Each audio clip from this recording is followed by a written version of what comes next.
हे मंदोदरी, सुनो।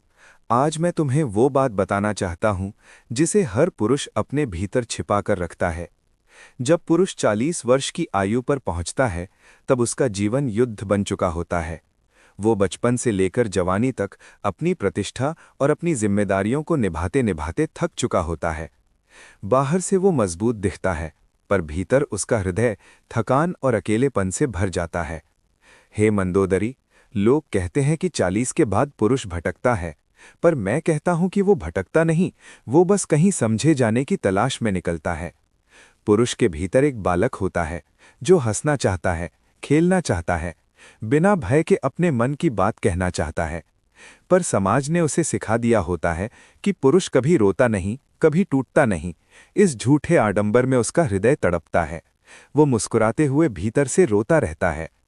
हे मंदोदरी, जब पत्नी अपने पति को केवल कर्तव्य निभाने वाली मशीन समझने लगती है, जब वो उसकी मुस्कान के पीछे छिपे दर्द को नहीं पढ़ पाती, जब संवाद की डोर ढीली पड़ जाती है, तब पुरुष अपने मन का भार किसी और के पास ले जाता है।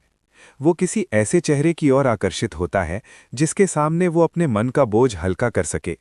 उसे ऐसे साथी की तलाश होती है जो उसकी थकान समझ सके, जो उसकी आंखों में झांक कर उसके टूटे हुए मन को पहचान सके। ये पाप है, पर यह पाप वहीं से जन्म लेता है जहां प्रेम में समझ कम और अपेक्षाएं अधिक हो जाती हैं। रामायण भी यही सिखाती है। देखो श्री राम को, राजा होकर भी वो जीवन भर संघर्ष करते रहे। सौतेली माँ का आदेश मानकर वनवास को चले गए, पथरीले रास्तों पर जीवन बिताया, पत्नी का अपहरण हुआ, प्रजाजनों का संदेह सहा। सब कुछ उनके विरुद्ध था, परंतु उनके हृदय को सल मिला जानकी के साथ से। यही पति पत्नी का धर्म है, एक दूसरे के मन का आधार बनना। यदि जानकी उनके साथ ना होती तो राम भी शायद भीतर से टूट जाते। पुरुष को राजपाट नहीं चाहिए होता, उसे चाहिए प्रेम, अपनापन और विश्वास। हे मंदोदरी, मैं स्वयं उसका जीवित उदाहरण हूं। मैं दशानन रावण, वो जिसे त्रिलोक की शक्ति झुकाती है, पर मेरे भीतर भी एक मनुष्य था जो चाहता था कि कोई उसे समझे। मेरे साम्राज्य में सब मेरे आदेश के दास थे, पर मेरे मन का सहारा कोई नहीं था। मैंने सामर्थ और ज्ञान को अपनी ढाल बना लिया, पर अकेलापन मेरा सबसे बड़ा शत्रु बन गया, और उसी शत्रु ने मुझे सीता हरण जैसे पाप की ओर धकेल दिया। मैं समझता था कि शक्ति से मन की कमी पूरी हो जाएगी, पर यही भ्रम मेरे पतन का कारण बना। जब पति पत्नी के बीच दूरी बढ़ती है तो पुरुष धर्म त्याग कर भटक जाता है और घर की जड़ें हिलने लगती हैं। पुरुष जब 40 की आयु में होता है, तब उसे लगता है कि युवावस्था कहीं पीछे छूट गई, पर सपने अभी भी अपूर्ण हैं। वो अपने बीते वर्षों का हिसाब देखता है और सोचता है कि उसने कितना खो दिया, क्या पाया। तभी उसे एक ऐसे साथी की आवश्यकता महसूस होती है जो उसे प्रेरित करे, उसकी हंसी में जान फूंके, उसके साथ जीने का उत्साह लौटाए। हे मंदोदरी, पुरुष केवल शरीर से नहीं, मन से भी प्रेम चाहता है। जिसे उसका मन समझ ले, वही उसकी दुनिया बन जाता है।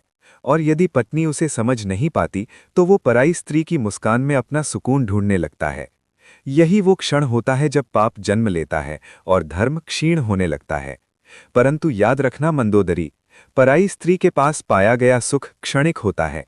वो आग की लपट की तरह होता है, जो पहले गर्माहट देता है, फिर भस्म कर देता है।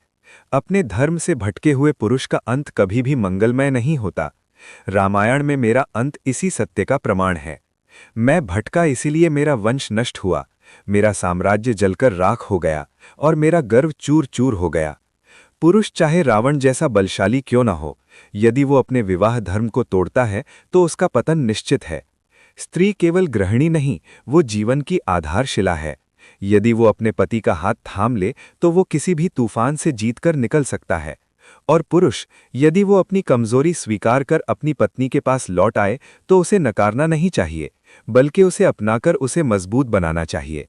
क्योंकि सबसे बड़ा प्रेम वही है जो गिरे हुए को उठाए, टूटी हुई आत्मा को जोड़े।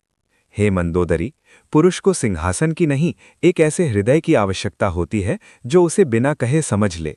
यदि घर में ही वो सुकून पा जाए तो संसार की कोई ताकत उसे भटका नहीं सकती। मेरी हर गलती, हर पाप, हर पतन, इन सब में यही शिक्षा छिपी है। जब प्रेम और समझ साथ हो तो पति पत्नी राम और सीता बन जाते हैं, और जब संवाद, विश्वास और धर्म टूट जाए तो वही दाम्पत्य रावण और उसके विनाश की कहानी बन जाता है। हे मंदोदरी, ये मेरा अंतिम उपदेश मानो। 40 की उम्र में पुरुष भटके नहीं, इसलिए उसके मन की थकान महसूस करो, उसके हृदय की पीड़ा सुनो। यदि स्त्री अपने पति को समझ ले तो वो संसार का सबसे अच्छा इंसान बन सकता है।